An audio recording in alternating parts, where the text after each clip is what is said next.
के लिए और पारलौकिक जीवन के लिए भी परम पूज्य स्वामी जी महाराज 116 वर्ष तक और लगातार अपने अंतिम समय तक हम जीवों के कल्याण के लिए मेहनत परिश्रम करते ही 18 मई सन 2012 को रात्रि में करीब 9:30 बजे इसी आश्रम की पवित्र पुनीत भूमि पर अपने निज लोक परलोक सिधार गए थे। तब से लगातार ये आयोजन वार्षिक भंडारे के रूप में संपन्न होता। 17 मई से 21 मई तक ये सन 2023 में ये 11वां वार्षिक भंडारे का आयोजन हो रहा है। पूज्य महाराज जी की रहनुमाई में, उनकी अगुवाई में, उनके संरक्षण में देश विदेश से लाखों भाई बहन इस अवसर पर यहाँ पधारेंगे। जैसी सूचनाएं मिल रही हैं, शादी ब्याह का समय होते हुए भी बहुत बड़ी भीड़ आने की सूचना और संभावना है। आप समय से आ चुके हो और ये इस कार्यक्रम की पूरी संध्या पर आज 16 मई 2023 सायंकाल करीब 5:30 बजे से ये सत्संग का आयोजन हो रहा है। लगातार ये कार्यक्रम 5 दिन तक सुबह शाम अनवरत चलता रहेगा। इसमें अनेक प्रकार की आप जैसे सेवा करना, ध्यान भजन करना, मंदिर में देवता से दया दुआ आशीर्वाद बरकत लेना, इन्हीं नाना प्रकार के इस अवसर पर आपको लाभ फायदे मिलेंगे। आप यहाँ तन्मय होकर होशियारी के साथ पूरा लाभ फायदा लेने की कोशिश कीजिएगा। इतनी दूर से इस तपती गर्मी में अपने घर परिवार को त्याग कर इतना डीजल पेट्रोल भाड़ा किराया लगा कर आप आए हो। आपका एक दिन का भी समय, 1 घंटे का भी समय बेकार नहीं जाना चाहिए। इस पवित्र भूमि पर जो कुछ आप कर लोगे ये आपके किस्मत और भाग्य के लेखे में जाएगा। ये अवसर बड़े पुनीत और पवित्र होते हैं। जन्म जन्म के पुण्य उदय होते हैं, तब मानव जीवन और जन्म में शुभ घड़ी मुहूर्त आता। इसलिए भंडारे का कार्यक्रम है। भंडारे का मतलब हम अपने गांव जवार देहात में, अपनी सामाजिक परंपरा में खाने पीने को ही भंडारा कहा जाता। भाई चलो आज वहाँ भंडारा है, मतलब वहाँ बढ़िया बढ़िया भोजन मिलेगा।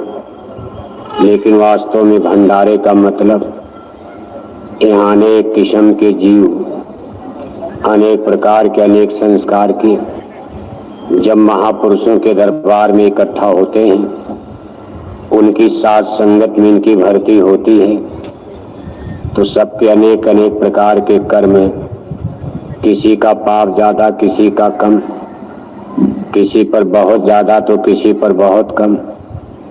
इस तरह के सबके प्रारब्ध संस्कार और सबके पापों की गठरी अलग अलग होती है। महापुरुष इन सब चीजों को जोड़कर एक जगह इकट्ठा करके और ये जो भोजन भंडार बनाया जाता, जब इस सदगुरु को भोग लग जाता तो प्रसाद बन जाता। जैसे आप यहाँ भंडारे में किसी भी प्रकार का योगदान करते हो, कोई अनाज का करता है, कोई सब्जी का, कोई तेल मसाले का, या मान लो कोई तन की सेवा कर रहा, चलो भंडारे में लकड़ी काट रहा, भोजन बना रहा, तो सबका यहाँ सार्वजनिक रूप से भंडारा और फिर से कर्मों का भंडाफोड़ होता। यानी भंडारे का महापुरुषों के दरबार में वास्तविक अर्थ कर्मों का भंडाफोड़। भंडाफोड़ का मतलब पाप का घड़ा फोड़ता। यानी हमारे कर्मों की सफाई होती, हम आपके पाप की गठरी हल्की होती, हम आप कुछ निर्मल और पवित्र बनते जाते। इस तरह बार बार ऐसे आयोजन में अगर हम आते रहें जाते रहें तो हमको आपको इसका बहुत बड़ा लाभ मिलता। मूल कार्रवाई तो ध्यान भजन सिमरन नाम कमाई शब्द कमाई से ही होगी, लेकिन भंडारे में इस अवसर पर ये भी जो आयोजन होते इसमें लेना और देना, तन की सेवा धन की सेवा, इससे भी कर्मों की सफाई होती। चूंकि ये घनघोर कलयुग चल रहा, अब कलयुग के जीव अंदर बाहर से शारीरिक रूप से मानसिक रूप से इतने दुर्बल निरीह और कमजोर हो चुके, इनसे नाम कमाई शब्द कमाई सुमरन ध्यान भजन की क्रिया अच्छी तरह से सुचारू रूप से बन नहीं पाती। इसलिए महापुरुषों ने दया कृपा करके अनेक प्रकार के प्रिंसिपल सिद्धांत इस तरह के नियम कानून बनाते चले गए। जैसे जैसे जीव कमजोर होते गए, शारीरिक रूप से बौद्धिक रूप से मानसिक रूप से, इसी तरह इनके आध्यात्मिक क्रियाएं यानी जीवात्मा को जगाने के लिए साधना उपासना पूजा पाठ भजन भक्ति में भी कुल महाप्रभु ने दया करके नरमी बरती और सीधे सरल कानून बनते चले गए। इसी कानून में एक भंडारा भी आता। इसमें आने जाने का इतना बड़ा लाभ और फायदा जीवों को मिल जाता, जिसके लिए ऋषि मुनि हजारों वर्ष जंगल में अपनी हड्डी गलाते रहे, भूख बर्दाश्त किया, प्यास बर्दाश्त किया, जाड़ा गर्मी बरसात में शरीर को तपाया जलाया, ठंडी में परेशान हुए, बरसात में भीगे। ऐसा इससे भी महान फल केवल ऐसे आयोजन में आने और जाने में और इसमें सेवा सहयोग करने में आपको प्राप्त हो जाता। इसलिए इस चीज का बड़ा महत्व होता। दूसरे इस भंडारे के कार्यक्रम को आम रूप से गांव देहात में पुण्यतिथि के रूप में भी मनाया जाता। भाई जैसे कहा जाता है पुण्यतिथि है, लेकिन प्रश्न ये जरूर खड़ा होता, पुण्य का मतलब पवित्र होता, यानी ऐसी तिथि ऐसी तारीख जो हमारे आपके लिए पवित्र है, सुंदर है, सुखदायी है। लेकिन महापुरुष शरीर छोड़कर इस संसार से अलविदा करते, अब इसको तो दुख की घड़ी कहा जा सकता। फिर ये जरूर सस्पेंस और संशय पैदा करता कि भाई जब किसी का कोई हमदर्द किसी का कोई सगा संबंधी मौत को प्राप्त होता तो उस दिन को हम आप बहुत ही दुखद दिन, बड़ा ही कष्ट का दिन माना जाता।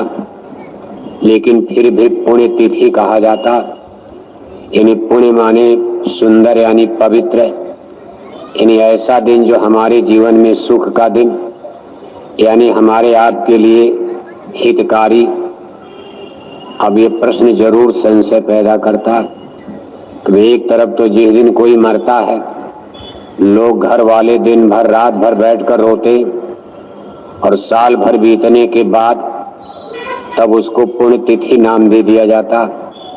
पहली साल तो ब्रह्मभूत 13वीं का नाम दिया जाता, क्योंकि 13 दिन तक दुख के बादल मंडराते रहते, लोग रोना गाना, महीना 2 महीना साल भर रोना गाना ही चलता रहता। रिश्तेदार सगे संबंधी दोस्त मित्र आने जाने वालों का तांता लगा रहता।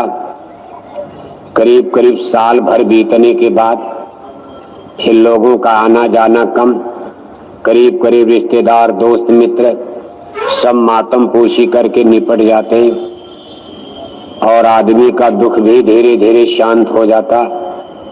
फिर उनकी याद भी भूलने लगती। लेकिन जब साल भर बीतता है तो उसी तारीख को नोट करके पुण्यतिथि मनाई जाती। अब पुण्यतिथि अभी भी कई रूप में मनाई जाती, जैसे कोई स्पिरिचुअल पावर कोई अवतारी महामानव महापुरुष पीर पैगंबर औलिया संत महात्मा फकीर मान लो इस संसार में जन्म लिए, अब वो भी मनुष्य शरीर में ही जन्म लेंगे।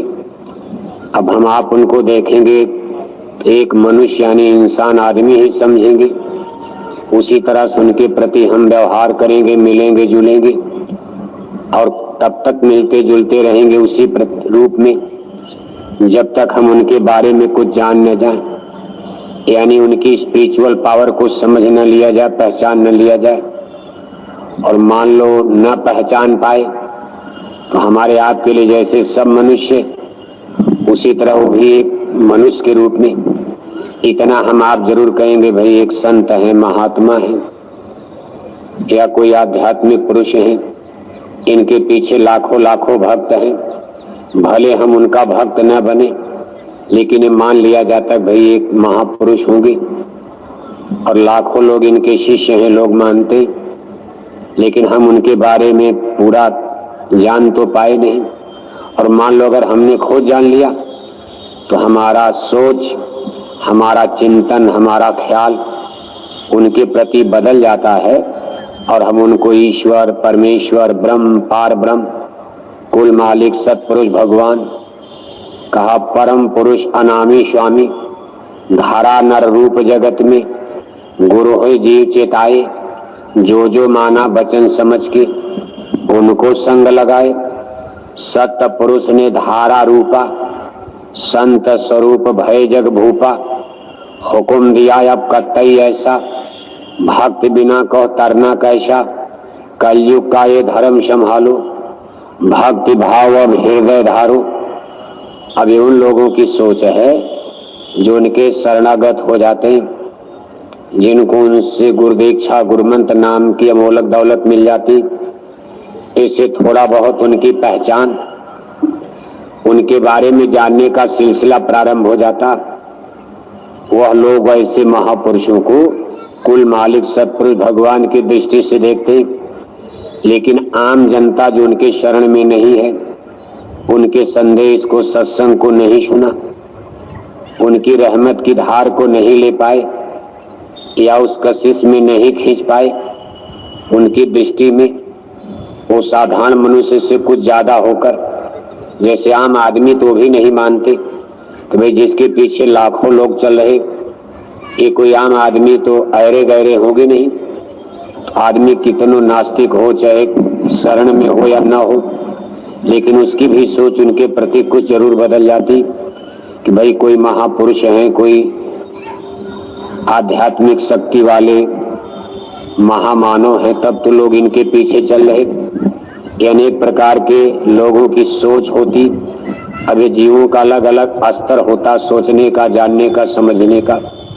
जैसे स्कूल में हर विद्यार्थी पढ़ते हैं, लेकिन मास्टर जो ज्ञान देता है उसको ग्रहण करने की क्षमता, सबके स्तर अलग अलग हो जाते हैं।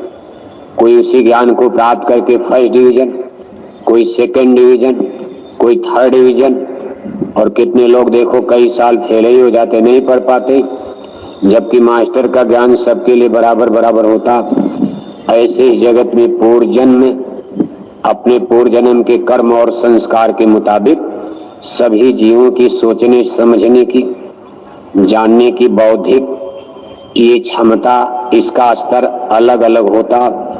उसी अनुसार हम आप महापुरुषों को भी उसी नजरिए से समझते हैं, जानते हैं। अब जिनके बहुत ज्यादा पुण्य इकट्ठे हो गए वो तो जाकर शरण में गिर जाते हैं, जैसे कोई चुंबक लोहे को अपनी कशिश में खींचता। अब उनकी एक अलग स्थिति होती है, कहा पुण्य पुंज बिन मिले न शंता, सतसंगत संसित करेंता। अब इसमें आप सभी लोग आ गए, नहीं तो आप कोई बड़े पढ़े लिखे तो हो नहीं, लेकिन यह है कि किसी जन्म का पुण्य आपका, न आप ज्यादा पढ़े लिखे हो, न ज्ञानी हो, न विज्ञानी हो। कितने सत्संगी बेचारे रामायण देखे भी नहीं होंगे, लेकिन देखो गुरु महाराज की भाषा समझ में आ गई।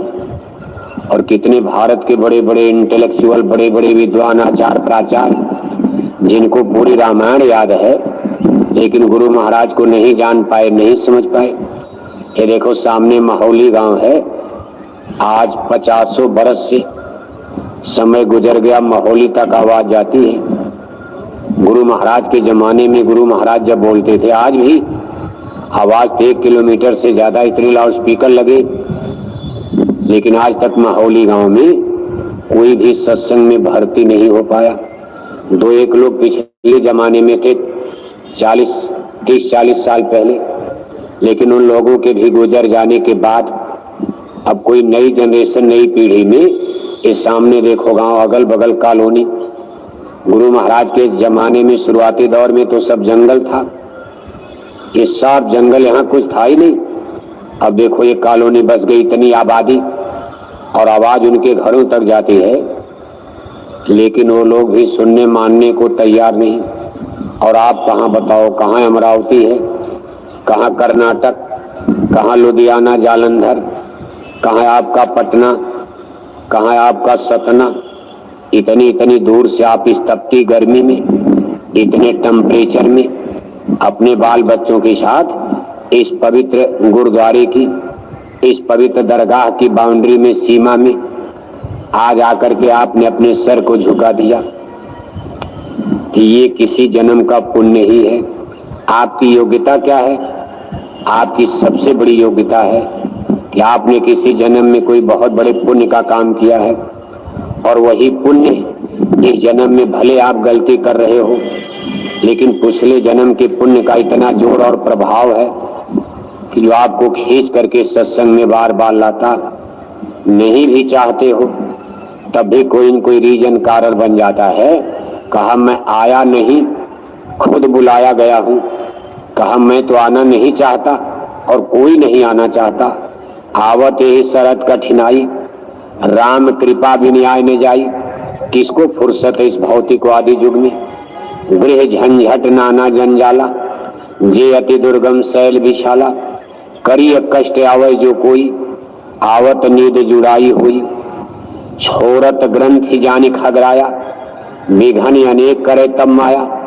इतने रेजिस्टेंस, इतने प्रतिरोध, इतने अवरोधक, इतने आपके दुश्मन मन और माया काल सब लगे, तो फिर इसमें कोई भाग्य की बात तो ही है कि किसी जन्म का आपका कोई कर्म पुण्य जागा और आप इस दरगाह में बराबर आ रहे। तो ऐसे महापुरुषों की पुण्य तिथि जब वो संसार छोड़कर जाते हैं तो उनके लिए पुण्य तिथि बहुत सुंदर दिन माना जाता। क्यों? क्योंकि उनको कोई तकलीफ तो है नहीं, वो तो जन्म मरण से परे अमर देश सतलोक के वासी हैं, यानी यहाँ आते हैं कुल मालिक सतपुरुष भगवान, और तब उनको हम आप संत कहते हैं। अनामी महाप्रभु उतर गए तो मनुष्य शरीर में जब तक रहेंगे उनको परम संत कहा जाएगा। लेकिन कुल मिलाकर देह धरे सबको भोगन हो, ज्ञानी भोगे ज्ञान से, मूर्ख भोगे रो। वो लोग ज्ञान में आते होशो हवास में, इन्हीं की हमारी आपकी तरह मन माया के पर्दे आवरण में इस संसार में उतरते होशो हवास में। जब तक रहेंगे होशो हवास में, लेकिन चूंकि शरीर में है, काल देश में है, यहाँ आकर के आए नगर काल के देशा। कहा ऐसी दशा देख जीवन की, सत्य पुरुष से दया समान। संत रूप होए जग में आए, सत्य लोक का पता बतान। कहते वे यहाँ आकर के यानी मनुष्य शरीर धारण करते आए नगर काल के देशा, सहे जीव हित कठिन कलेशा। अब उनका अपना कोई तकलीफ तो है नहीं, लेकिन जीवों की पाप की गठरी को अपने ऊपर धारण करके वो देखो बीमार हो जाते। अब गुरु महाराज के बीमार होने का कोई प्रश्न है? आज जिस तारीख में आप यहाँ बैठे हो, इस तारीख को गुरु महाराज गुड़गामा के मेदांता अस्पताल में सन 2012 में, आज की तारीख में अभी गुरु महाराज मेदांता अस्पताल में थे। और इतनी प्रचंड गर्मी में हम सब लोग वहां डेरा तंबू डालकर और हफ्तों सब लोग वहां जमे रहे। आने जाने वालों का तांता लगा रहा। कहने का मतलब इतना त्रास, इतना कष्ट। अब उनके लिए क्या कष्ट है, लेकिन लोगों के पाप की गठरी कदवे अपने ऊपर ले लाद करके, अपने ऊपर उस बोझे को लेकर यानी महापुरुष दुख उठाते। अब जब इस संसार से जाते हैं तो उनके लिए तो सुख का दिन हो गया, उनके लिए तो आराम का दिन हो गया। काल के देश से निकलकर, इस तन मन इस पिंड पिजड़े से निकलकर, कष्ट और क्लेश के देश से निकलकर आज वो अमर देश सतलोक जाएंगे तो उनके लिए तो पुण्य तिथि हो गई, इसलिए खुशी भी होती। उनके लिए सुख का दिन है, पुण्य तिथि है, खुशी का दिन है। दूसरे जिन जीवों को मान लो सतलोक से जीव सब आए, लेकिन यहाँ आकर के काल जाल में गई भुलाई, नाम ही डोर सूरज चली आई और काल जाल में गई भुलाई। कहते भाई ऐसी जीवात्माएं शुरते जो यहाँ मन माया के देश में आज आकर के फंस गई हैं, उनको आकर के वो चिताते हैं, होश दिलाते कि चलो अपने घर चलो, अपने देश चलो। अब जिनको होश आ गया, दया हो गई, कृपा हो गई, उनकी संगत में आ गए, सत्संग में आ गए और निकल गए। मान लो अगर उनकी भी मौत होगी, शरीर छूटेगा, अब उनको अमर देश सतलोक जाना, उनके लिए भी सुख का दिन है। लेकिन कुछ ऐसी आत्माएं हैं कि जो संत शरण में नहीं आई और काल जाल में फंसी हुई है, और उनके मरने के बाद जिनको नरकों में अभी डाला जाएगा, 4 खान 84 में, गाय बैल कुत्ता बिल्ला में डाला जाएगा, उनके लिए कोई सुख का दिन माना जाएगा। भाई मानव जन्म तो खुद ही उत्तम महान है। एक अच्छी जगह छोड़कर कोई खराब जगह में चला गया, कोई महल से निकलकर झोपड़ी में डाल दिया गया, किसी को महल से निकालकर जंगल में डाल दिया गया, उसके लिए तो दुख का दिन होगा, मौत का दिन। लेकिन देखा देखी हम लोग सबकी पुण्यतिथि मनाई जाती। किसी के घर में कोई दादे दादी मरते हैं तो साल भर के बाद लोग कहते हैं हमारे दादा की पुण्यतिथि है, और लड्डू पूड़ी खा करके खुशी मनाओ। अरे दादा की क्या पुण्यतिथि मनाओगे, दादा तो नरक चले गए। दादा गाय बन गए, बैल बन गए, कुत्ता बन गए, बिल्ला बन गए। दादा कोई अच्छी जगह जाते तब तो उनकी खुशी में पुण्यतिथि मानी जाती। जिस दिन दादा ने मानव जन्म को छोड़ा, जिस दिन का ये शरीर छोड़कर बड़े भाग्य मानुष तन पावा, इतना उत्तम इतना महान मानव जन्म उनका गया, और दादा को इससे घटिया शरीर, इससे निम्न कोट की शरीर, खराब से खराब जन्म यानी गाय बैल कुत्ता बिल्ला का मिल गया। तो ऐसे लोगों की पुण्यतिथि मनाने से कोई खत्म बादशाह सो रहे का, अरे गिरिए गमत कुर्सी गड़बड़ है, हत्था होता नहीं उसमें। देखो आप अब यहीं पर देखो सस्पेंस होता। अभी इसीलिए महापुरुष कहते जग भइले अंधा हम के समझाई। साहब कबीर की वाणी पूरा जगत अंधा हो गया। अब दादा चले गए नरक, उनकी भी पुण्यतिथि मनाते हैं लोग, सब लोग मनाते हैं। जिसके जैसे पाकिट में पैसा होता, पाकिट में पैसा नहीं तो एक ही बार तेरही मनाकर, और ब्रह्म भोज तेरही में चिट्ठी लिखकर एक ही बार पट्टा कर देते कि हमारे पूजनीय दादाजी का क्या हो गया, क्या हो गया बाबूशाह, स्वर्गवास। क्या हो गया, का झंझट खत्म करो, बार बार झंझट कौन मोल लेने जाएगा। एक ही बार तेरही मनाओ, 25-50 लाख खर्च, और पूरे गांव जवार में चिट्ठी जारी कर दिया, नोटिस, और क्या लिखते हैं, मेरे पूजनीय दादाजी का क्या हो गया, स्वर्गवास। दादी मर गई, स्वर्गवास। दादा पिताजी मर गए, स्वर्गवास। माताजी मर गई, स्वर्गवास। अब इसी तरह सब लोग स्वर्ग चले गए तो पूरे मथुरा जिला में कोई नरक गया होगा क्या? भगवान का नरक खाली पड़ा होगा। अब क्या स्वर्ग का पट्टा आप ही कर देते हो, एक बार तेरही मनाकर झंझट खत्म। और कुछ लोग कहते भाई चलो कोई संशय होगा, अगर दादा कहीं बीच में अटके पटके होंगे तो चलो बार बार पुण्यतिथि मनाओ, लड्डू पूड़ी खिलाओ, और दादा को बराबर उधर तो स्वर्ग भेज दिया, इधर देखो विश्वास नहीं होता है तो लोग दादा को भोजन पानी का साल भर में इंतजाम भी करते। अब आप सब लोग हिंदू में हिंदू परंपरा में आते हो, है तो हर धर्म संप्रदाय में ये अंधविश्वास की परंपरा, इसको संतों ने अंधविश्वास, आडंबर, पाखंड, धार्मिक कर्म कांड बताया। और इसी बात को लेकर सच्चे महापुरुषों से झगड़ा भी हुआ। साहब कबीर ने कहा भाई सांच कहे जग मारन भाई और झूठे जगपति आई। कहा भाई मैं सांच कहता हूं तो झगड़ा करते और झूठा कहो तो खुश होते। मैं इनसे सच सच कहता हूं भाई आडंबर है।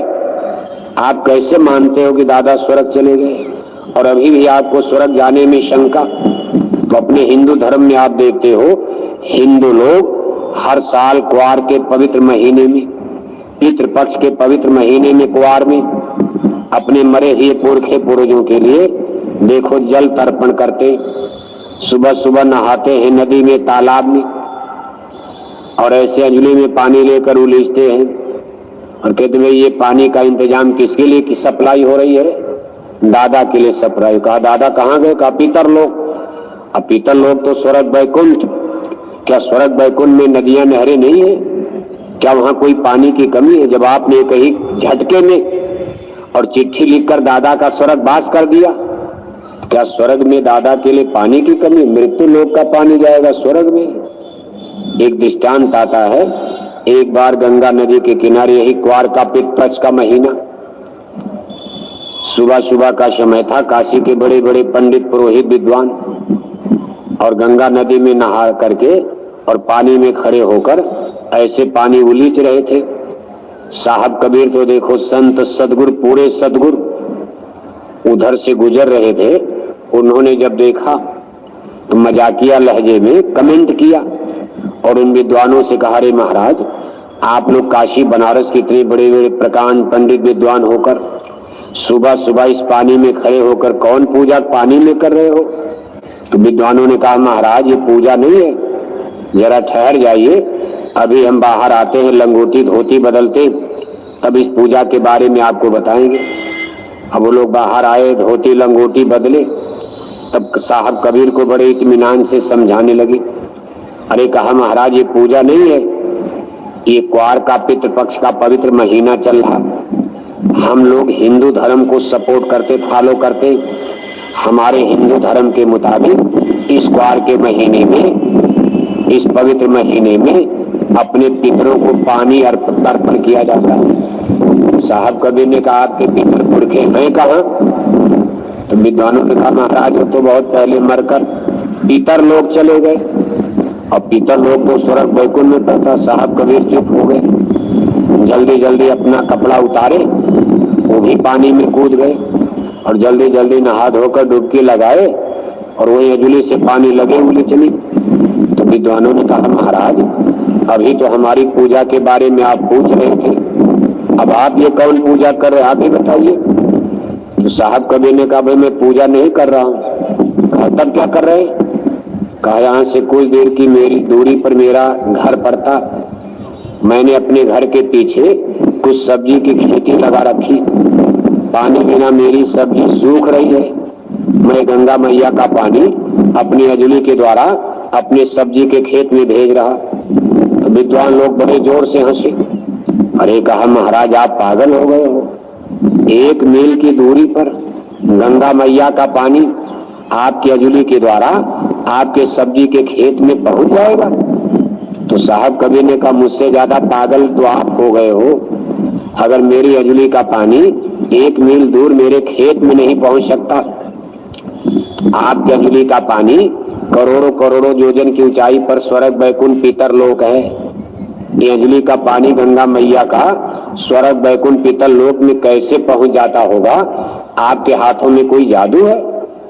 अब इसका कोई क्या? विद्वान लोग देखो हतप्रभ हो गए। कहा बात तो बिल्कुल पक्की है, बात तो सच्ची है कि गंगा का पानी हमारे गंगा का, तालाब का, नदी का, पोखरे का, कुएं का, अब तो नदी तालाब नहीं है लेकिन लोग मनाते आज भी। पुरानी परंपरा में रूढ़िवादी लोग, सत्संगी तो धीरे धीरे इससे निकल रहे हैं, कुछ सत्संगी तो नहीं निकल पाते, घर वाले परेशान करते। अरे कहा दादा को पानी नहीं, दादा भूखे प्यासे रह जाएंगे, दोष लग जाएगा। और बेचारा कहता नहीं नहीं नहीं लेंगे पानी। तब तक कोई आता घर में, मारे वो भूखे रह जाएंगे, प्यासे रह जाएंगे, पूरा गांव ये कर रहा है, आप नहीं करोगे क्या फर्क पड़ता? तो तमाम सत्संगी दबाव में आकर आज भी क्वार के पितृपक्ष महीने में ये देखो ये पानी की परंपरा, नल पर ही अब तो हैंडपंप का पानी या कहीं भी नहीं कुछ है तो चलो टोटी वाला पानी, सप्लाई वाला जो होगा वही तो नहीं पानी मिल रहा। गंगा जमुना का तो सब सूख गया, नदी तालाब खत्म हो गए, पानी सड़ गया, पीने लायक है भी नहीं। तो लोग कहते भाई यही हम बिसलेरी पानी पी रहे, तो दादा को सड़ा पानी क्यों, चलो यही उनको भी अर्पण कर दो। तो बोतलें में लोटा से लेकर गिरा देते हैं। अब ये बात सुनकर के विद्वान देखो हतप्रभ हो गए, निरुत्तर हो गए, उनके पास कोई जवाब नहीं। फिर साहब कबीर से उन्होंने अलग से प्रश्न करना। कबीर पंथी लोग कहीं कहीं जब प्रवचन करते तो साहब कबीर के इन प्रसंगों को बड़े रोचक ढंग से गा बजा कर सुनाते। अब कबीर पंथ में भी तो गाने बजाना रह गया, अब असली बाजा, असली साउंड, शब्द, ये भेद जो साहब कबीर का था वो तो कबीर पंथ में लोग भूल गए। वो भी बाहर से गाना बजाना, ढोल मजीरा बजाना, कथा कीर्तन प्रवचन करना। लेकिन यह है कि शाकाहारी होते। एक पॉजिटिव पॉइंट उनका है, कबीर पंथ में लोग शाकाहारी, प्योर वेजिटेरियन लाइफ सिस्टम, शाकाहारी धर्म का पालन जरूर करते हैं। साधना का रास्ता तो कबीर पंथ जो साहब कबीर ने जारी किया, सूरज, शब्द योग, नाम योग, साधना, आज कबीर पंथियों को खुद नहीं पता। आचार प्रचार प्रवचन करता, बड़े बड़े लोग, बड़े बड़े मठ बन गए सारे हिंदुस्तान में। हम तो पूरा हिंदुस्तान घूमते रहते, हमने गुजरात में साहब कबीर के बड़े बड़े मठ, मध्य प्रदेश, कर्नाटक तक हर प्रांतों में देखे, मिलते भी हैं लोग। लेकिन अब लोगों से बात करने में हम खुद हाथ जोड़ लेते हैं कि भाई बहस करने से ला इनको तकलीफ हो जाएगी, अगर कुछ कह दिया तो इनको तकलीफ हो जाएगी कि बड़े ज्ञानी बनते हमको छोटा समझ रहे। ऐसे लोगों से उलझना जो स्वयं अपने को गुरु मास्टर मान रहे। विद्यार्थी को तो समझाया जा सकता, ज्ञान लेने आया, और मास्टर जो है वो ज्ञान देने आया है, तो उसमें तो अपना नुकसान ही नुकसान है। तब तो समय चक्र, समय आएगा तब ये बात समझ में आती। इस तरह से देखो विद्वानों ने प्रश्न किया, साहब कबीर उत्तर देते गए, और कबीर पंथ के बड़े बड़े स्पिरिचुअल लिटरेचर्स, उनके इतिहास में, साहित्य में ये कथा आती है कि काशी के बड़े बड़े विद्वान धीरे धीरे साहब कबीर के शिष्य बनते गए। जबकि साहब कबीर जात के जुलाहे थे। काशी में हम प्रगट भय रामानंद चेताए। उस समय भारत में मुसलमानों का राज आ चुका था। लोदी वंश के सिकंदर लोदी का दिल्ली में राज हो चुका था। उसी समय साहब कबीर, उनका अवतरण काशी नगरी में हुआ। इतिहास के पन्ने तो कुछ का कुछ बताते, कई कहानियां हैं। उनका जन्म भी सस्पेंस, संशय, और उनका निधान जाना, धरती पर अवतरण भी, और जिस दिन संसार को छोड़कर गए सब देखो संशय भ्रम में है। कहते भाई रामानंद जी ने किसी विधवा ब्राह्मणी को आशीर्वाद दे दिया पुत्रवती होने का।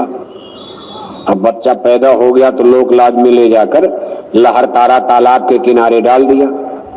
नीरू नीमा जात के जुलाहे थे मुसलमान, गांव से कपड़ा बेच कर आ रहे थे। अब तो लहर तारा गांव काशी महानगर में आ गया, शहर में। तमाम गांव शहर में विलीन होते गए, लेकिन तब काशी छोटा सा गांव, और लहर तारा उससे कुछ किलोमीटर दूर एक छोटा सा गांव था। गांव के तालाब पर नीरू नीमा ने रोते बालक को आवाज सुनी। उनके पास कोई औलाद नहीं थी, उठाकर घर ले आए, पालन पोषण किया।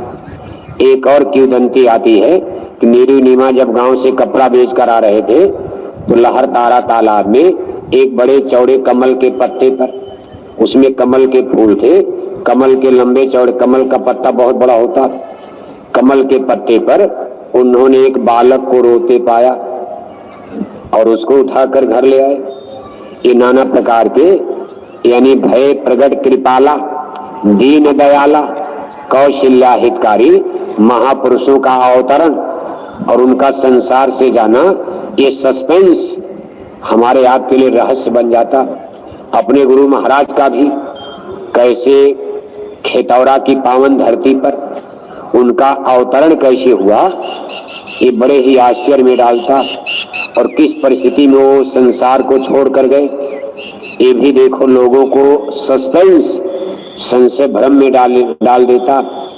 और इसी बात को लेकर हमारे तमाम सत्संगी आज देखो भटकते फिरते कि गुरु महाराज कभी नहीं जा सकते, हमारे गुरु महाराज बीमार नहीं हो सकती, गुरु महाराज को बीमारी ले नहीं जा सकती, गुरु महाराज को काल पुरुष कभी नहीं ले जा सकते।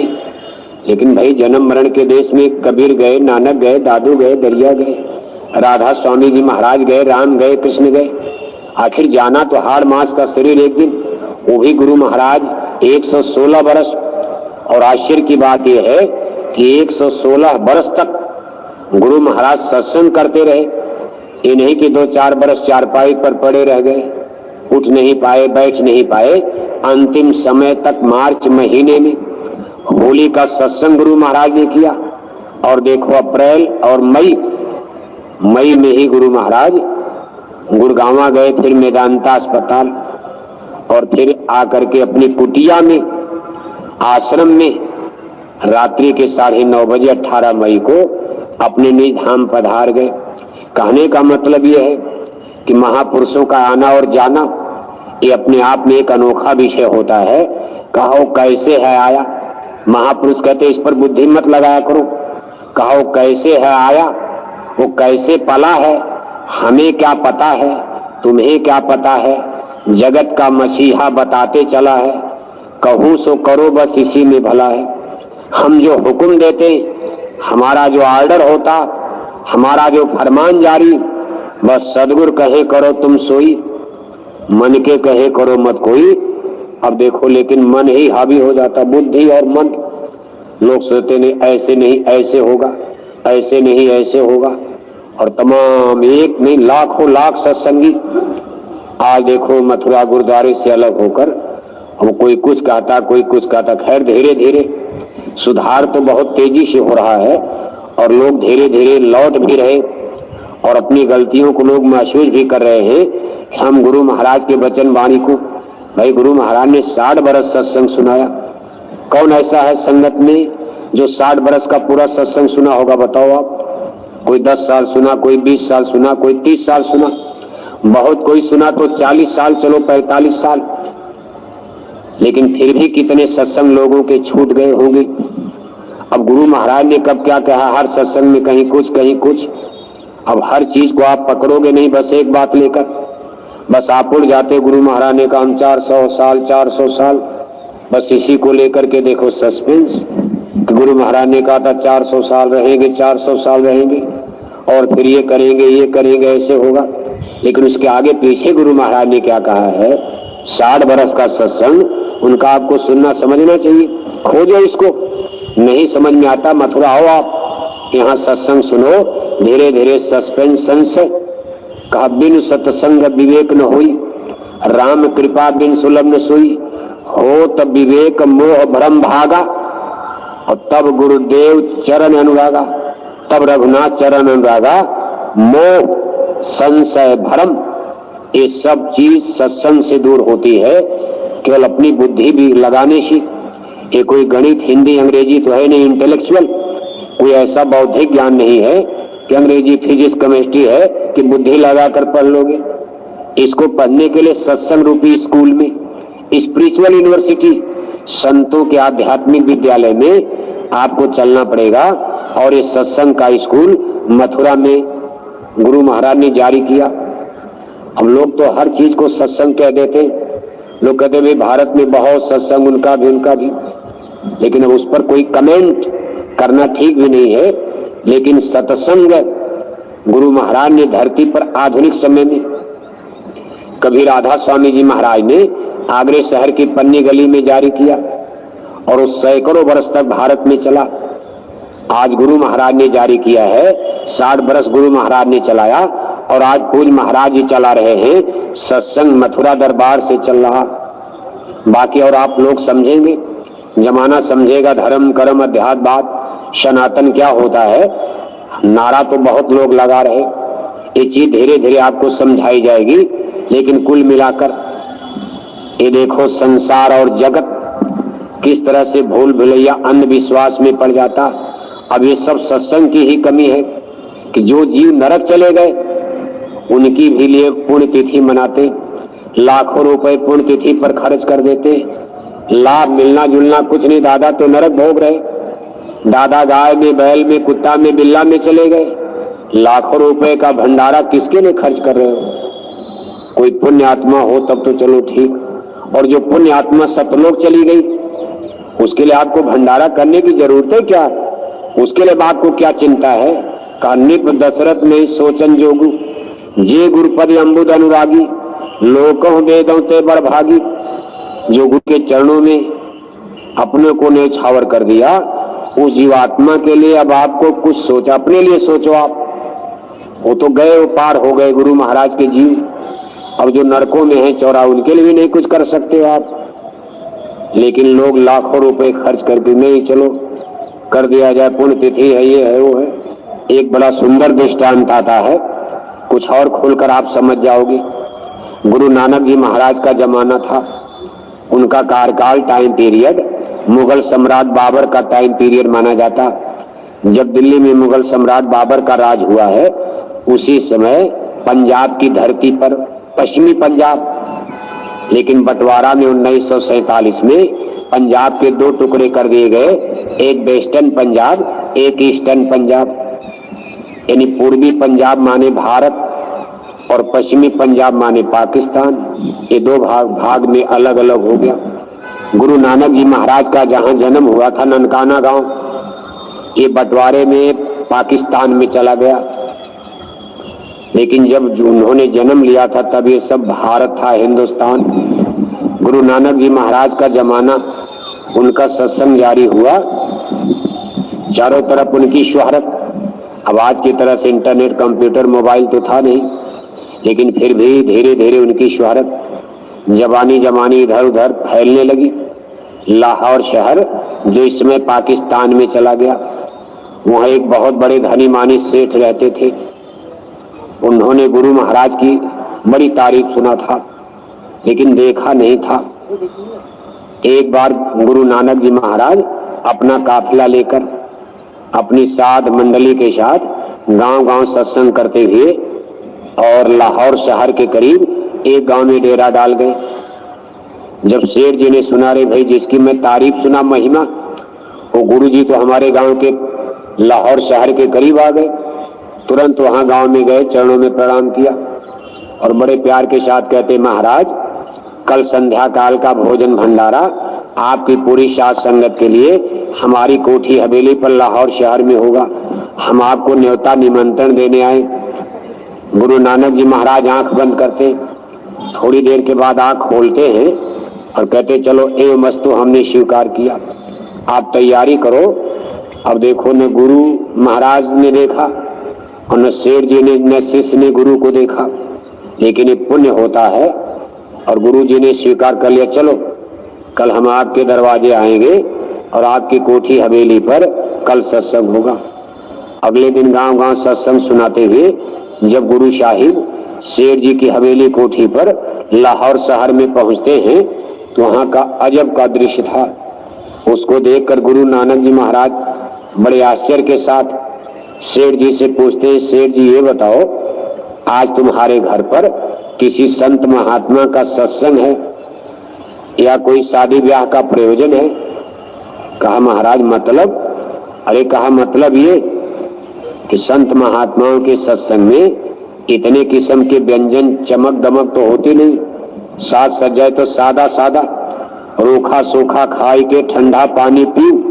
संतों महात्माओं के सत्संग में तो खिचड़ टिक्कर, बहुत हुआ तो हलवा बना दिया, पूरी बना दिया, और तूने इतने इतने किस्म की मिठाई, इतने इतने किस्म के पुआ पकवान ये लगाकर तूने मिठाई की भोजन की दुकान लगवा दिया।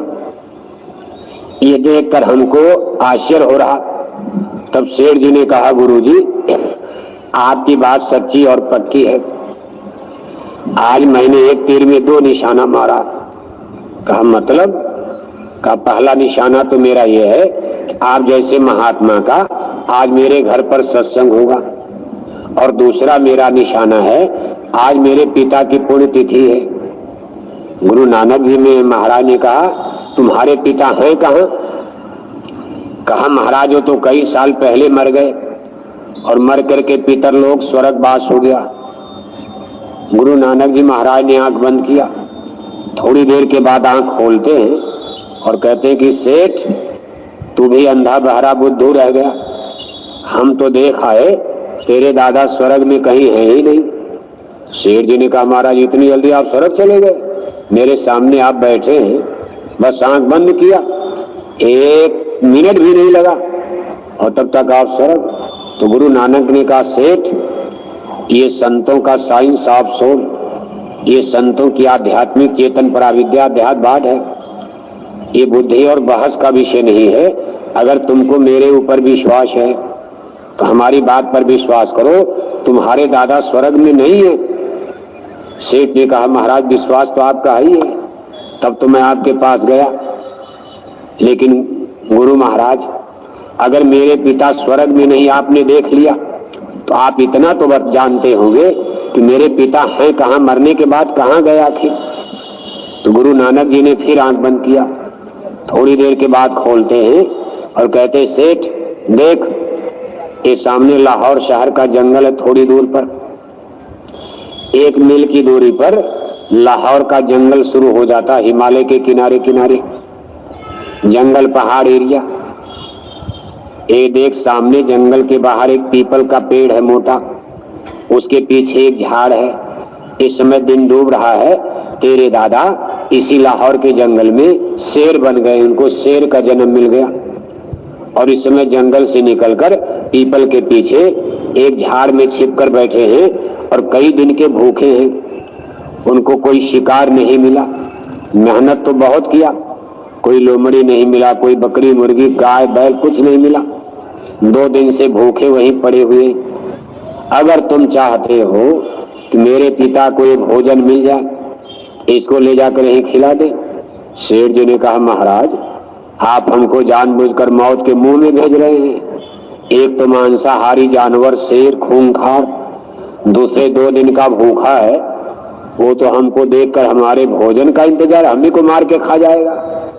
तो गुरु नानक ने कहा, सेठ संत किसी को धोखा नहीं देते, मेरा विश्वास करके तू जा। जब तू वहां पहुंचेगा और आंख से आंख मिलेगी तो तेरे पिता को उनका पूर्व जन्म याद आ जाएगा। वो तुमको बेटे के रूप में पहचान जाएंगे और उस शेर आदमी की बोली बोलने लगेगा। उन्हीं से हाल चाल पूछना, वो खुद परिचय करा देंगे। अब शेर जी बेचारे को विश्वास तो हुआ नहीं। इस कलयुग में जानवर आदमी की बोली, सतयुग त्रेता में तो सुना जाता वो कहानी हो गया, लेकिन कलयुग में शेर आदमी की बोली बोलेगा और पूर्व जन्म जान जाएगा जानवर। लेकिन शेर जी ने कहा, भाई इनकी बड़ी बड़ाई हमने सुना, हो सकता महात्मा जी सच्चे हो, चलो इनकी परीक्षा भी हो जाएगी आज। अगर मर गए तो मर गए, जिंदा रहेंगे तो काम फिट, कम से कम पता तो चलेगा गुरु सच्चे हैं पक्के हैं। शेर जी बेचारे हिम्मत करके सोने की थाली में भोजन, चांदी के लोटा में पानी।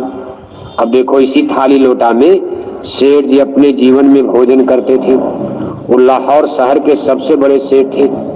उस जमाने में अमीर लोग सोने की थाली में और गरीब लोग मिट्टी के बर्तन में या पत्तल पर भोजन करते थे। लेकिन अमीरों का, राजे महाराजे, लैंड लॉर्ड, सामंत, जमींदार, स्टेट्स, राजाओं का युग था जमींदारी का।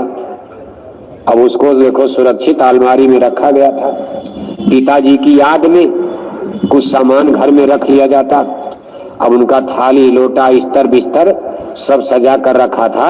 आज उसी में सोने की थाली में भोजन, चांदी के लोटा में पानी लेकर सेठ जी बेचारे डरते डरते डरते और जंगल की तरफ बढ़ रहे हैं। जब पीपल के पेड़ के करीब पहुंचे, आदमी के आने की आहट सुनकर और बड़े खूंखार दहाड़ मारता हुआ आंखें लाल करके और शेर जी की तरफ दौड़ पड़ा। शेर जी बेचारे डर गए कि अब तो जीवन गया, गुरु जी ने धोखा में डाल दिया।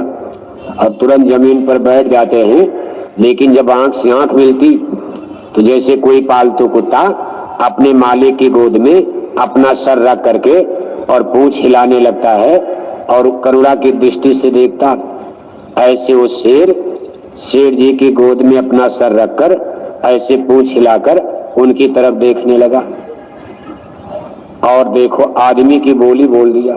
कहा बेटा इस जन्म में मुझको बड़ी तकलीफ है, मैं आज 2 दिन का भूखा हूं। मैं लाहौर का सबसे बड़ा सेठ था, मैंने अपने जीवन में कितना दान पुण्य किया, मेरे बनाए मंदिर देवालय आज भी लाहौर में आबाद हैं।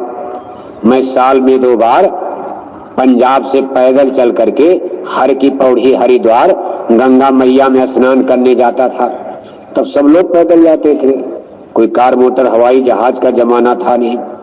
चारों धाम लोग जो जाते थे उसमें से कम ही लोग जिंदा वापस आते थे। जो बद्रीनाथ केदारनाथ पहाड़ में हिमालय में मर गए तो लोग कहते थे दादा को मुक्ति मिल गई। अब दादा तो जंगल में मर गए, पहाड़ में गिरे पड़े, ठंडी मार दिया, कुछ हो गया, मर गए। तो माना जाता था कि चारों धाम करने गए, रास्ते में मर गए तो मुक्ति मिल गई। अब ये सब देखो अंधविश्वास में आता। क्यों कि मुक्ति तो गुरु निगुरा को मिलती, बिना गुरु के मिलेगी। गुरु बिन भवनी तर रामायण कह रही, हिंदुओं की पवित्र पुस्तक रामायण कह रही कि गुरु बिन भवनी तरह न कोई, जो बिरंच संकर्षम हुई। लेकिन अब कोई इनको समझाने बताने वाला मिलता नहीं, और अगर आप समझाते हो तो बात टेढ़े मेढ़े हो जाती। कुछ समझा ले जाते, कुछ उल्टा हो जाता, तो सोचते भाई ये तो हिंदू धर्म के, हमारे राम के, भगवान राम के और उनकी रामायण के, भगवान कृष्ण और उनकी गीता के, एक जय गुरुदेव मिशन के लोग खिलाफ जा रहे। हम राम राम बोलते हैं जय श्री राम, ये बोलते हैं जय गुरुदेव जय गुरुदेव। अब उनका तो धर्म यही है कि मंदिर में टन टन घंटी घंटा बजाए जा रहे और 1-1 किलो मछली खाए, वो भी तो धर्म है। राम राम बोल रहे, मछली अंडा खाया जा रहे, तिलक तीखा, और मरने के बाद स्वर्गवास। क्या जरूरत है फजीहत करने की? मछली छोड़ो, अंडा छोड़ो, शराब छोड़ो, जब मुक्ति वहां भी मुफ्त मिल रही है। मरने के बाद चिट्ठी लिख दी जाएगी कि दादा का स्वर्गवास हो गया। स्वर्ग क्या वो जानते नहीं है, सतलोक तो कोई हिंदू जानता नहीं। जो गुरु महाराज या संतों के पास सत्संग में गए, सतलोक वही जानते, बाकी और हिंदू भारत के चाहे विदेश के स्वर्ग बैकुंठ के आगे उनको कुछ पता ही नहीं। हो सकते अंतिम मंजिल, अंतिम हमारा मिशन लक्ष्य। कम करो बच्चा, लाउड स्पीकर कम कर दो, कम करो। अंतिम हमारा लक्ष्य और उद्देश्य, अंतिम मंजिल स्वर्ग और वैकुंठ है, बस उनको मिल ही रहा है।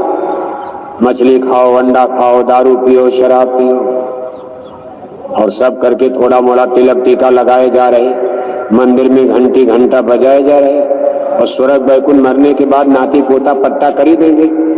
तो क्या जरूरत बवाल करने की? शाकाहारी शाकाहारी क्या करो, तपस्या करो, रोज रोज सत्संग में चलो, मथुरा चलो, वहां चलो, वहां चलो। इसलिए चीजें देखो, अभी थोड़ा समय लगेगा, धीरे धीरे लोग इस चीज को समझेंगे।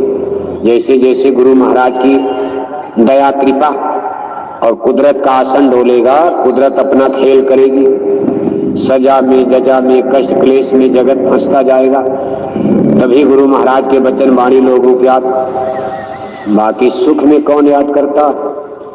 तो देखो आप, शेर कहता कि बेटा मुझे बड़ी तकलीफ है, मैं इतना दान किया, पुण्य किया, सब कुछ किया, और मैं जन्म का शाकाहारी। यानी वो शाकाहारी भी थे सेठ जी, फिर भी शेर बन गए। तो पहले तो भोजन प्रसाद दे दिया। शेर जी को देख करके आश्चर्य हुआ कि मांसाहारी जानवर शेर सब मिठाई और भोजन खा जाता, चूंकि संत प्रसाद था। अब देखो संत कैसे दया करते। शेर कहीं दाल चावल खाता, लेकिन आज वो शेर सब मिठाई सब भोजन खा जाता। यही उसके ऊपर दया हो जाएगी, संत का प्रसाद उसको मिल गया। दूसरे, तब सेठ जी ने प्रश्न किया कि पिताजी आप इतनी पुण्य आत्मा, दान पुण्य किए, गंगा नहाए, शाकाहारी भी थे, हम तो सोचे आपको मुक्ति मिल गई, स्वर्ग चले गए, लेकिन आप हमारे गांव में शेर बनकर 84 में जन्म मरण का इतना कष्ट भोग रहे हैं, इसका रहस्य क्या है, कुछ बताएंगे? तो शेर ने कहा बेटा मुझे जो जानकारी है कि जब मैं मौत के बाद ईश्वर की दरगाह में गया, अदालत में मेरा वहां खाता खोला गया, तो पुण्य तो मेरा निकला, लेकिन वहां अदालत में जज ने मेरा सारा पुण्य प्रताप, सारा धर्म कर्म ये कह करके खारिज कर दिया। कहा गुरबिन माला फेरते, और गुरु बिन देते दान। कहा गुरु किया नहीं, माला पूजा करने लगे। कब ये सब खत्म कर दिया, खारिज कर दिया। कहा आप निगुरा हो, आपने पूजा पाठ जो भी किया निगुरा हो, निगुरा को मुक्ति नहीं, आपके पुण्य का पूजा का कोई लाभ नहीं, खारिज। दूसरा मैं शाकाहारी, जिस पर मुझे गर्व था, लेकिन मेरी मजबूरी में शाकाहारी, क्योंकि मेरे माता पिता वैष्णव पंथी थे। वैष्णव धर्म हिंदू धर्म की एक शाखा है, जिसमें लोग उस मत को मानने वाले भगवान विष्णु को सबसे बड़ा देवता मानकर उन्हीं का देवालय बनाकर पूजा करते और सबको उनसे छोटा मानते। इसी तरह शैव मत है, जिसमें भगवान शंकर के पुजारी उनको सबसे बड़ा देवता मानते हैं और सबको छोटा मानते। इसी तरह अष्टांगी देवी में आदि शक्ति दुर्गा माता के पुजारी जो नवरात्रि पर जो पूजा करते हैं, वो माता को सबसे ऊपर मानकर बाकी और सबको छोटे मानते। इस तरह का आप सब अज्ञान में है। कर भाई मेरे माता पिता वैष्णव पंथी थे और वैष्णव धर्म में लहसुन प्याज भी नहीं खाया जाता। अब ये सब जो वैष्णव धर्म, शैव धर्म, ये सब देखो जब भारत में राजपूत काल आया, यानी हमारे देश में जब हूण, शक, यवन, यानी बादशाह सिकंदर ने जब भारत पर आक्रमण किया, उस समय उसके आगे चल करके मौर्य वंश ये भी खत्म होता, बौद्ध धर्म। जब भारत में राजपूतों का काल आया है, ये उस समय टाइम चल रहा था, जैसे आप इतिहास में पढ़ते हो विदेशी लोग आक्रमण करते रहे, उसी समय हिंदू राजपूत राजाओं ने, उनके समय में ये सब पंथ बने हैं, शैव मत। बाकी रामकृष्ण के समय में सब झगड़ा नहीं था। ये सब आधुनिक भारत का, मध्य युगीन भारत में, और ये परंपरा आज तक चल रही है। लेकिन जब ये शैव धर्म बना, वैष्णव धर्म बना भगवान विष्णु के मार्ग पर, तो वैष्णव मत वाले लहसुन प्याज नहीं खाते थे। मांस खाने की बात छोड़ो, लहसुन प्याज का भी परहेज। लेकिन आज तो सब चल रहा। तो उन्होंने कहा भाई मेरे माता पिता वैष्णव पंथी थे, वो लोग शाकाहारी थे, इसलिए मैं भी शाकाहारी जीवन भर रहा। लेकिन मेरी मांस खाने की इच्छा बनी रहती थी। और मेरे मरते समय एक घटना घटी, जब मेरी मौत हो रही थी तो पड़ोसी के चूल्हे पर मांस पक रही थी, उसकी गंध मेरी नाक में पड़ी, तो मेरी मांस खाने की इच्छा बड़ी प्रबल हो गई। उसी समय मेरे प्राण निकल गए। जहाँ आशा तह बाशा, इस सिद्धांत के मुताबिक परमेश्वर की अदालत से मुझको मांसाहारी जानवर शेर बनाकर जन्म दिया गया, जहां मैं मांस खाकर अपने जीवन की पूर्व जन्म की इच्छाओं को पूरा कर रहा हूं। यानी मरते समय जो इच्छा सामने आ गई सबसे प्रबल बनकर मांस खाने की, सब बेटा बेटी घर मकान ये वो, गरीब तो थे नहीं, कोई दुख तकलीफ थी नहीं, का सब भूल गया। बस मरते समय एक इच्छा मांस खाने की, उसी समय प्राण निकल गए। तो जहाँ आशा तह बाशा, इसी पर पुनर्जन्म हुआ। और मेरे पिछले जन्म की इच्छा को पूरा करने के लिए मुझे मांसाहारी जानवर शेर बनाकर जन्म दे दिया गया। अब मैं मांस खाकर अपने पिछले जन्म की इच्छा को पूरा कर रहा। लेकिन बेटा, जिस महात्मा ने तुमको भेजा है, जाकर उनका चरण पकड़ लेना और मेरे लिए भी प्रार्थना कर देना कि मेरे पिता का भी उद्धार कर दीजिए। ये कह करके शेर जो है जंगल में चला गया। सेठ बेचारे मायूस होकर थाली लोटा उठाए आकर गुरु नानक के चरणों में गिर पड़े। अरे कहा गुरु महाराज, आज आपने मेरी अकल बुद्धि खोल दिया। मैं कितने पैसे खर्च करके हर साल दादा की पुण्यतिथि मनाता रहा, और मैं ये नहीं जानता था कि मेरे दादा मेरे गांव में शेर बन करके जन्म मरण का दुख भोग रहे, भूखे प्यासे तड़प रहे। गुरु जी आपने बड़ी दया कर दी। मेरा अंधविश्वास, आडंबर, पाखंड, अज्ञान का पर्दा हट गया। गुरु महाराज मेरे पिता का उद्धार कर दीजिए। तब नानक जी महाराज ने कहा, सेठ तेरे पिता के उद्धार की मौज हो गई। आज मेरा ये प्रसाद तेरे पिता ने शेर की जन्म जोनी में खा लिया। कुछ दिन बीतने के बाद उसी पीपल के पेड़ के पास ये शेर मरा मिलेगा, क्योंकि रोज शाम को उसी पीपल के पेड़ के पास आकर बैठता। एक दिन समय आएगा वो धीरे धीरे बीमार होकर मर जाएगा। इसके बाद उसकी आत्मा को मैं मानव जन्म में वापस लाऊंगा। जस तस 84 से काढ़ा, नर देही में फिर ले डारा। मैं उसको मानव जन्म दिलवाऊंगा, फिर अपनी संगत में, थोड़ा सयाना होगा, अपनी संगत में भर्ती करूंगा और तेरे पिता को मैं साध संगत में, परमार्थ में, सेवा भाव में, संगत में, सत्संग में जोड़ूंगा और उससे सेवा लेकर के देकर उसके जन्म जन्म के कर्मों को काटकर मैं उसका तेरे पिता का उद्धार करूंगा। तेरा भी उद्धार होगा। तुझे तो आज ही नाम दान दे दूंगा। तेरे घर पर आया हूं, तेरा मैंने अन्न खाया, आज ही तुमको नाम दान दे दूंगा और तेरे पिता को भी आगे मैं मनुष्य शरीर में लाकर उद्धार करूंगा। कहने का मतलब यह है, इसी से कहते भाई अगर पुत्र घर परिवार में कोई सत्संगी बन जाता, सदगुरु का शिष्य बन जाता है, कहते भाई कितने लोगों को तार सकता। देखो बेटे ने बाप के भी उद्धार का जरिया रास्ता खोल दिया। ये संतों की, सदगुरु की दया कृपा। लेकिन अब हम आप क्या जाने कि दादा दादी कहाँ हैं। बस अंदाजा कया सम्मान अंदाजा लगाकर बस कोई पानी दे रहा, कोई पुण्यतिथि मना रहा, कागज की फोटो दीवार पर टांग कर नीचे लिख दिया स्वर्गीय दादाजी स्वर्ग चले गए, स्वर्ग चले गए, स्वर्गवास हो गया। यहाँ का आवास, मथुरा का घर मकान खाली, अब उनका आवास घर हो गया स्वर्ग में। अब स्वर्ग में इससे बढ़िया कोठी मिल गई, यही मानकर हम लोग चलते, लेकिन ऐसा होता नहीं है। इसलिए प्रेमी भाई बहनों, कुल मिलाकर आप किस्मतवान हो, भाग्यशाली हो।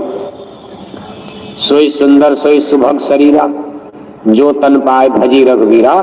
यही जीवन का सार है, यही जीवन का इम्पोर्टेंस, लाइफ का सबसे महत्वपूर्ण विषय है कि हम अपनी आत्मा के लिए कुछ कमाई कर ले। तो आप इस दरगाह में आए हो, 5 दिन का आपके लिए समय है।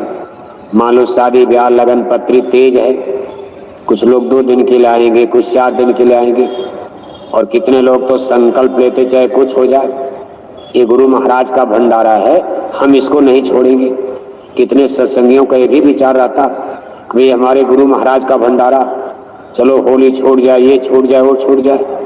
तो बहुत से प्रेमी इस भाव से भी आते हैं, चाहे यहाँ कितनों टेम्परेचर हो जाए, कितनों गर्मी पड़े, कुछ भी हो जाए, लेकिन कितने संगत में ऐसे प्रेमी हैं। आज 11वां भंडारा है, कोई भंडारा उनसे छूटा नहीं और पूरा संकल्प लेकर आते, नहीं पूरा समय देंगे। तो चलो इसी तरह से धीरे धीरे बूंद बूंद से घड़ा भरता। मैदान तो आपको 18, आज तो 16 है। कार्यक्रम तो कल सुबह से प्रारंभ होगा, घंटी बजेगी, सूचना मिलेगी, समय से मैदान में आना।